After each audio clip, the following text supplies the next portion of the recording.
Hey you guys, welcome back. I am here with a midwife and I would love for you guys to find out what a midwife does, and if you're interested in becoming a midwife or even getting care from a midwife, learning about how you can experience the care with a midwife. So you guys already know who I am, and I'm like, hey, I'm Joy, but I would love for you guys to get to know her. So could you just let them know your name and what you do and where you're at?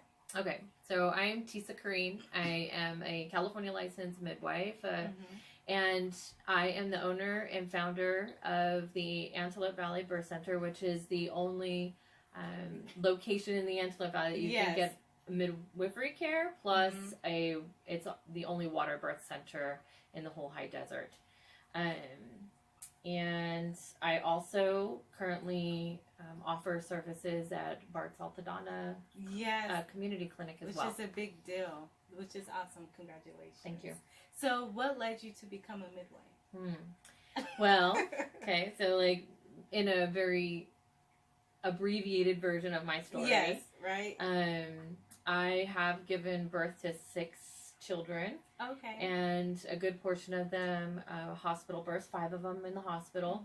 It wasn't until I was pregnant with my 5th one that I even knew what a midwife was. I'd never really been exposed to that, and it wasn't throughout my birthing years, which started very early, by the way. I was 16 when I had my first baby.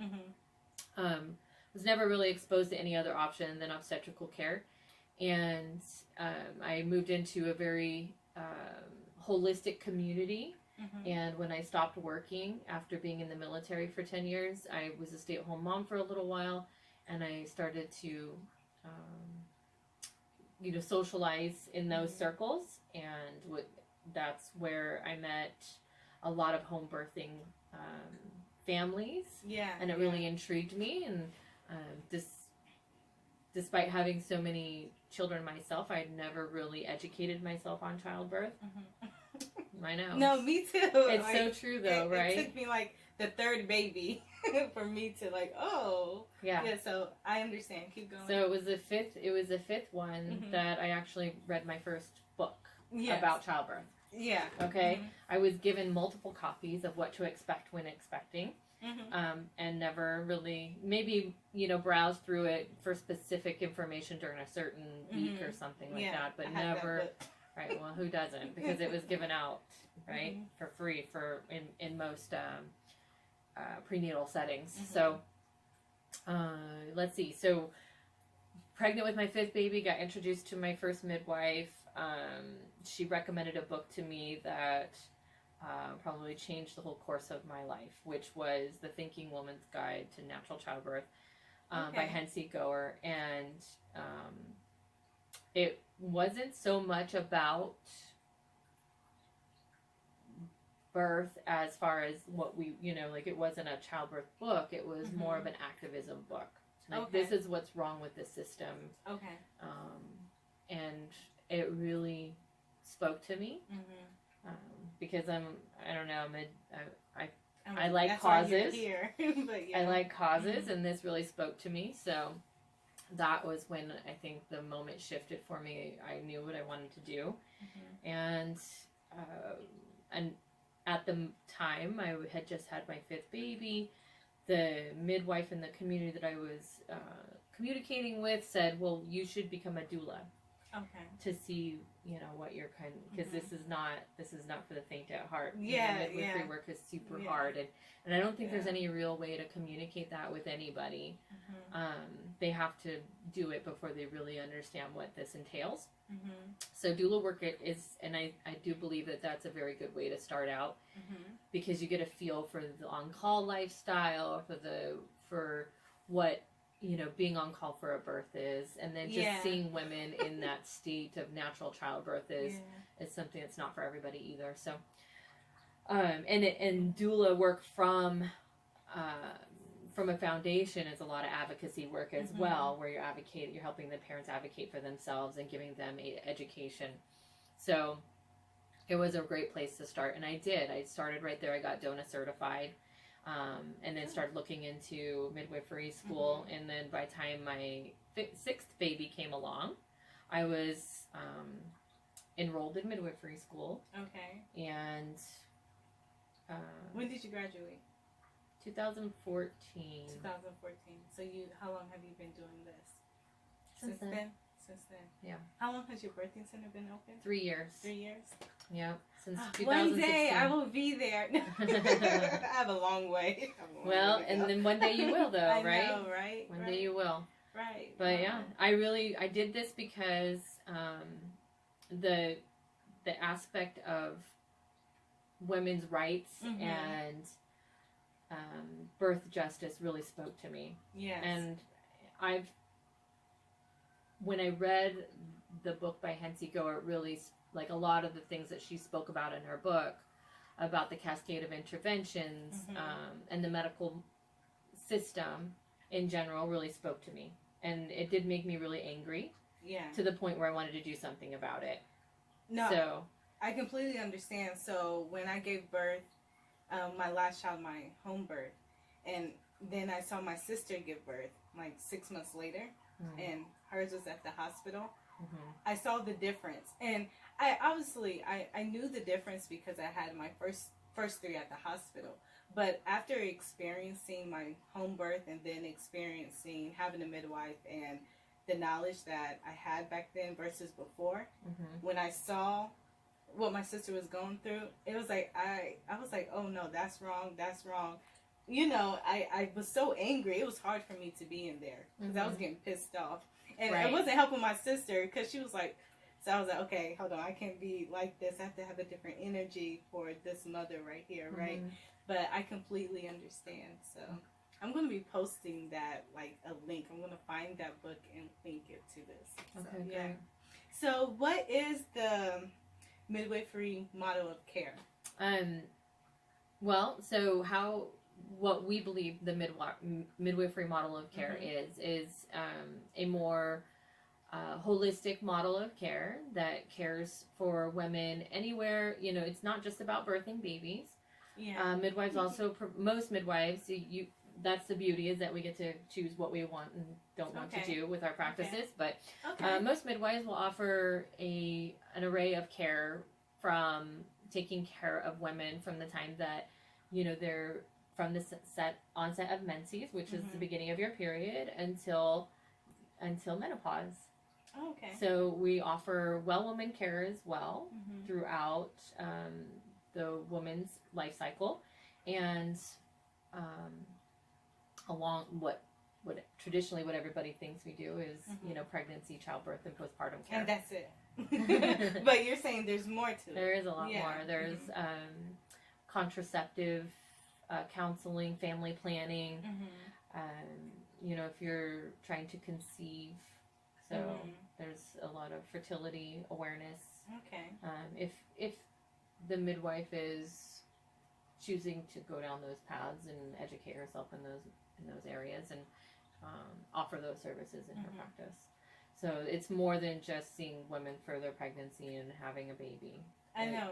It's comprehensive. It's all the way around. And the midwifery model really operates on a foundation of a relationship with women. At least this is how I operate. Yeah. And this is what I tell people when they come and visit me, is that I operate on the foundation of a friendship and a relationship that's built between us. Yeah. A trust. Yes. So that way, you know, you can feel confident in the care that you're receiving. Which is very important, especially when it's time for delivery. Right. Right. So the mother needs to trust and feel safe where she's at. So yeah. That's what we believe. Yeah. That's what we really believe. And then we believe in the body's ability to do this, that this is not an illness where, you know, you from traditional aspect, you know, we really believe in keeping the mother and child healthy for a safe outcome. And then I like to call it a collaborative model, where I collaborate with the parents for their care. I don't dictate how. Yes, shove things down their throat. Not at all. Okay. I tell them that I'm here to guide them through this process and give them resources and suggestions and advice, but I'm not here to make any decisions for them. I want pregnancy to be a time period in their lives where they're learning how to advocate for themselves, so that way when their baby comes along, they're learning to be advocates for their children as well. So that's what I believe midwifery is. No, that's great. That's great. And I'm like loving this, because I feel like we need to learn more about what's out there. Because I am telling you, so I got pregnant at 19, had my baby at 20, it was the hospital. Right. I didn't think about midwifery or home birth. I would have said, you're crazy, because I believed you go to the hospital and get an epidural. That's how it happens. But no, that's just one option. And why do you think you believed that? I didn't know. Was there not any other examples? No, exactly. All I saw in the movies, you know, and then when I heard stories, because my mother, she scared me to death. You know, I thought I was going to die. Oh, gosh. And, you know, I even called her. I'm actually thankful that she scared me so badly, because I didn't even know I was in labor, because I kept saying, no, I have to feel like, worse. Yeah, I said, it has to be worse than this. I have to feel like I'm going to be dying for me to go to the hospital. And my mom was like, you're in labor. I said, no, Mom, you said that I would feel like I'm dying. I don't feel like I'm dying. Right? And I got to the hospital, and I got the epidural at 7 centimeters. And the nurse, her name is Candy, was telling me, you don't need it. You're doing really good. Right. And I was like, no, I've been up all night. I do not have the energy to push this baby. And she was like, no, trust me, your body will do it.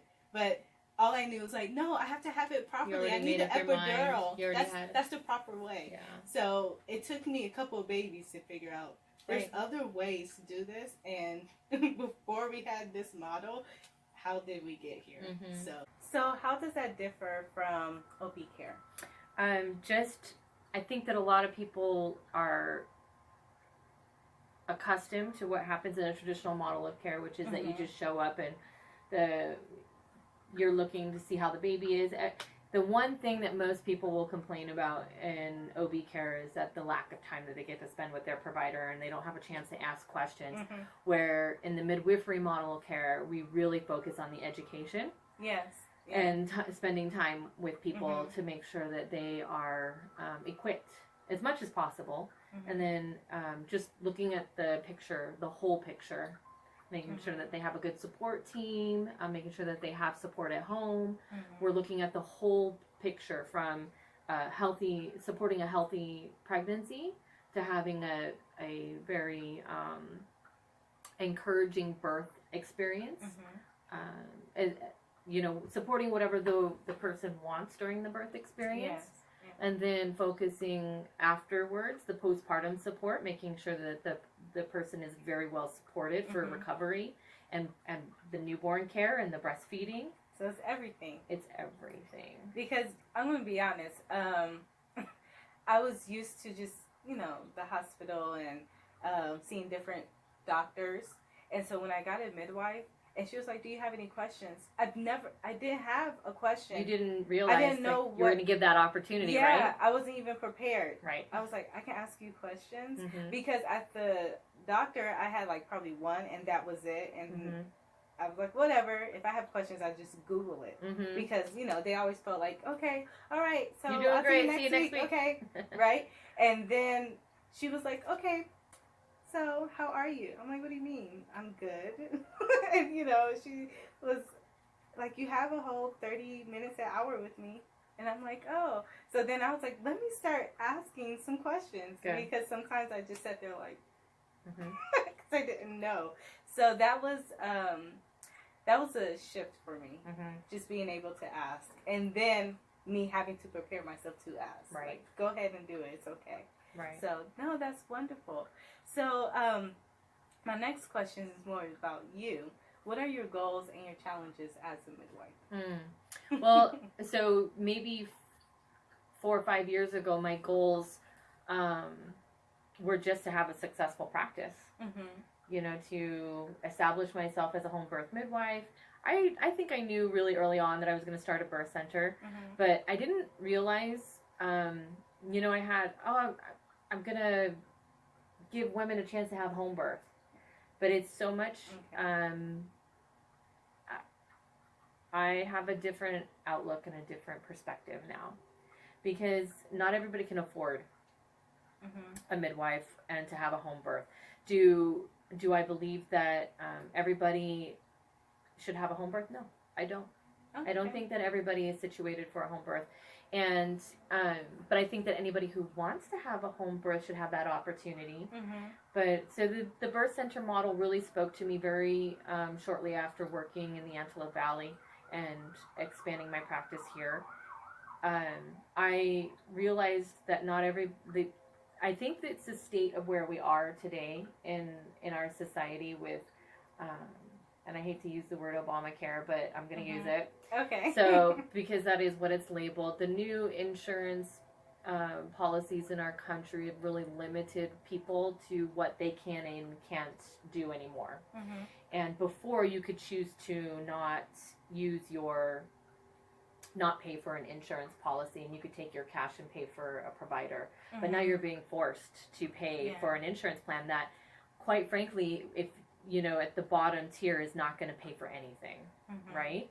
So now these funds that you once might have used to pay for a provider that maybe you want to see a naturopathic doctor, maybe you want to see a chiropractor, maybe you need to see a nutritionist, you know, whatever it was, now you don't have that income to spend anymore because you're being forced into spending it into a healthcare plan that you're required by the law or pay fines, right? So I'm seeing that as well, and with the change where what you're hearing very commonly is that most people have very high deductibles now. So that's a big issue. So I think through school and my training, it's very common in this area. I'm only going to speak in this area, Southern California, that most midwives work on a cash basis because nobody likes to work within the insurance model. It's very complicated. There's a lot of red tape involved. It's like we give so much of ourselves in the care that having to spend so much more time dealing with the insurance it's a big burden. And but I decided that that's what I was going to do because that's the only way that I really feel like real change is going to happen is when midwives are integrated into the medical model because right now we're not integrated. We talk about being integrated, but the reality is that nobody wants to really integrate themselves because they don't want to deal with the headache. And it is a headache. It absolutely is. I know, you told me it's a lot of work. It's a lot of work. It's probably about 60% of the work that I do every week is dealing with my insurance nonsense. Wow. Yeah.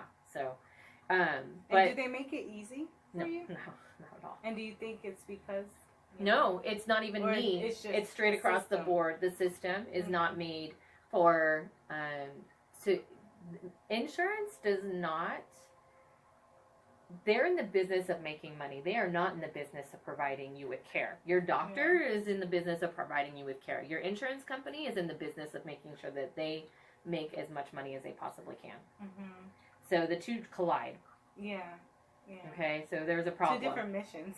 Very.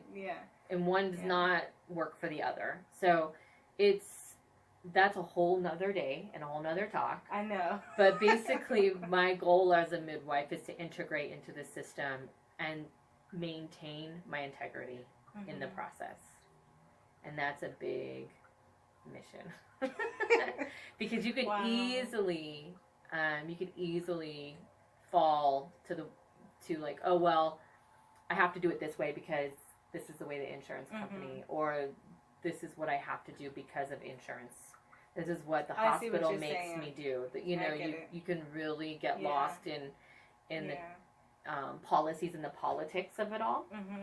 So I'm trying really hard to navigate those waters very carefully and still try to maintain the midwifery model of care as much as possible, but still being able to offer it to people who are not able to pay for it.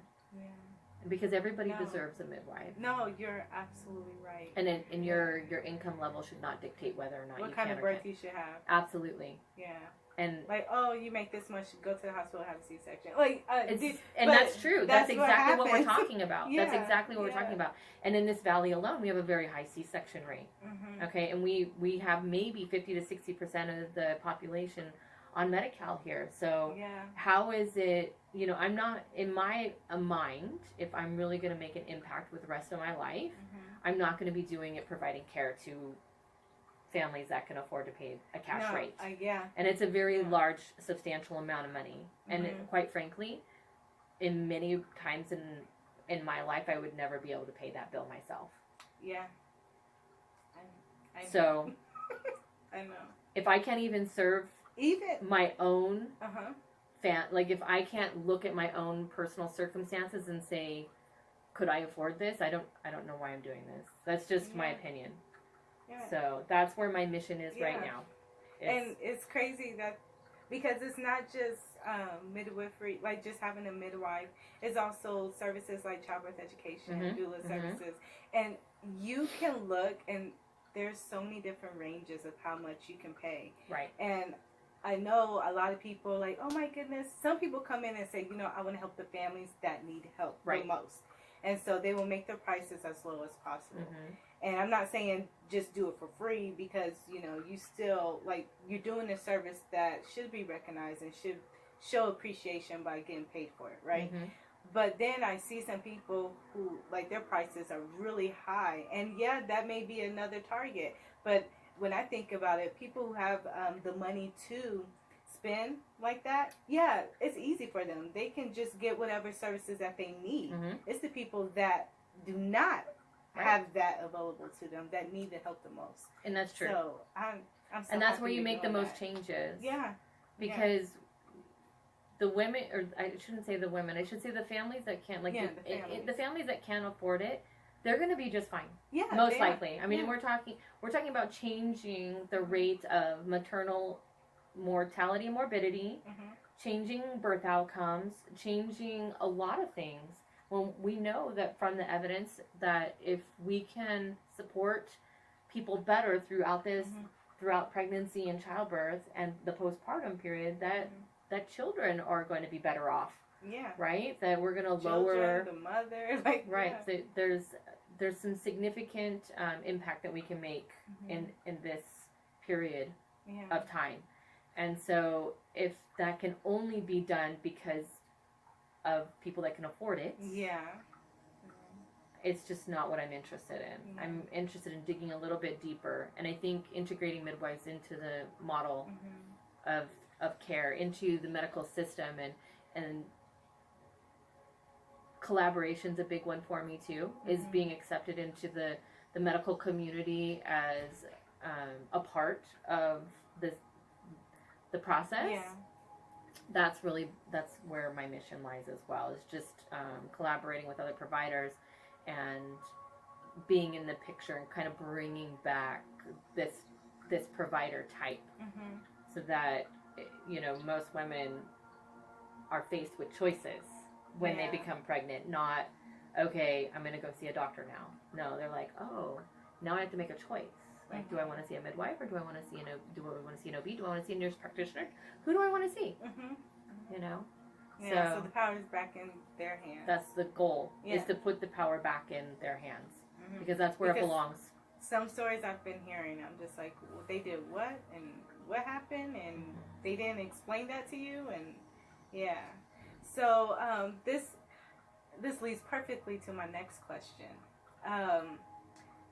What advice would you give to a first-time mother who just found out she's pregnant? And, you know, it doesn't have to be a first-time mother, because we didn't learn about a lot of stuff until after. That's a good point, right? But what is one thing that you would want them to know? It's just that to really research and dig into your community and see what your resources are. I would say your team is where you need to start. Because it doesn't matter what you're choosing to do. It doesn't matter if you're choosing to go to the hospital, have an out-of-hospital birth, even if you're planning on going unassisted. But it's your team that makes the difference. Who are the people that are actually going to rally around you and support you? Because if I could change just one thing, it would be to make sure that people are being supported through this process, because we're too separated now. We are, and that's a real problem when it comes to pregnancy and childbirth and the postpartum and just raising kids in general. Yeah. You know, we're always doing everything alone now. That's the American way. Yeah, and it's a ridiculous way, right? Yeah, it's stressful and it's hard. And it's probably why we're having so many issues with our health. You've got moms with severe mental health issues, and I believe a lot of it stems from the fact of not having a support system. Lack of support, yeah. Because if you think about a lot of issues that people have, it all revolves around the lack of support. You know, if we came together in a more tight knit family units, if friends supported each other better instead of from social media posts, that you would have moms getting meals after they had their babies. You would have a younger family being supported by grandparents and parents until they were financially stable to be on their own. So a lot of the things that we put on ourselves have just always been, well, it's just society telling us that we need to do something a certain way. And I think that that's never been our heritage or our culture. No, yeah, you're right. And it's new, and like you said, it's the American way. And hopefully everybody think about themselves, get the best job, mom, dad work, because you can't afford just having a babysitter because it's so expensive.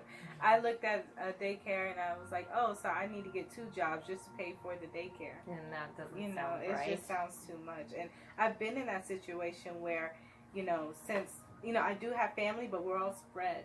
We're spread apart. And so really, they couldn't just take off a whole week or so if they wanted to. So I had people come on the weekend and then bye-bye. So I had her on Saturday. I had people there Sunday. And then I was at home on Monday, up, cooking, doing everything. My husband had to go to work, but he got off early just to come home.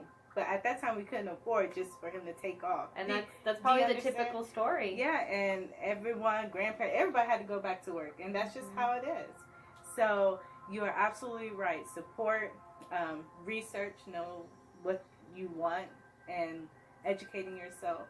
And seeing what knowing that programs are out there. this is your experience, not anybody else's. And you have choices. Exactly. Well, I just want to thank you so much for doing this video with me, sharing your story of who you are and your experiences.